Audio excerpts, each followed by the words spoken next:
The Chickasaw Nation by Sean Philip Harris. My presentation begins with a short migration story about how the Chickasaw Indians came to be after splitting from the Choctaw. Our ancestors were very spiritual people, and they felt like they couldn't do anything without praying to the Creator. And so they prayed and asked for direction. What should they do? And they felt like they got the answer in the form of a sacred pole.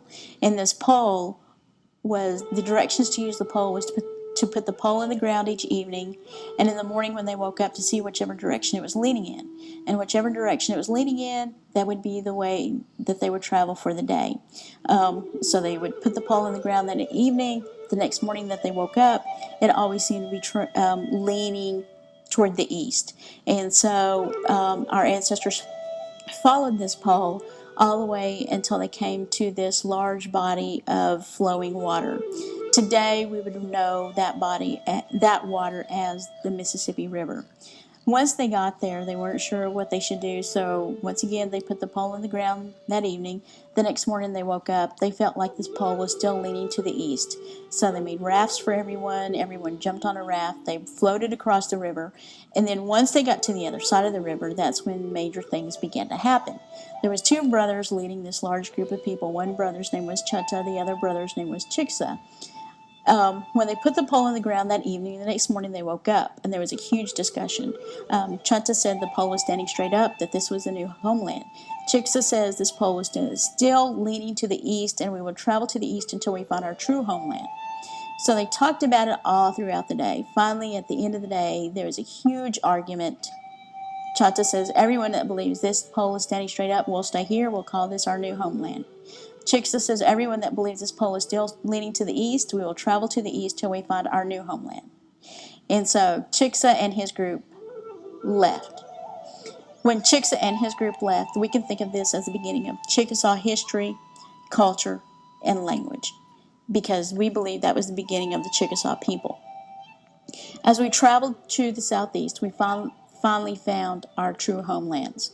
We believe those homelands are where the federal government created the first treaty with the Chickasaws, and that boundary are the boundaries now known as the present-day states of southwestern Kentucky, northwest Alabama, western Tennessee, and north Mississippi.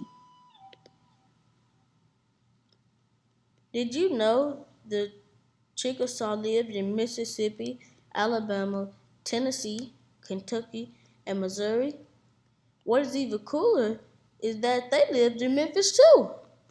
Most Chickasaws were forced to move to Oklahoma in the 1800s. The men were hunters. The Chickasaw men hunted for deer, bears, wild turkeys, and fish. The family ate beans, corn, squash, and sunflowers. Women did most of the farming and harvesting of the fruits and vegetables. They also had wild plants such as nuts, berries, plums, and herbs. The Chickasaw lived in settled villages, houses, and small farms. The houses were made from river cane walls and thatched roofs. Did you know the Chickasaw tribe became known as one of the 5 tribes, such as Cherokee, Creek, Choctaw, and Seminole tribes? Did you know I am part of Chickasaw? If you want to learn more, you can visit the Chickasaw Culture Center.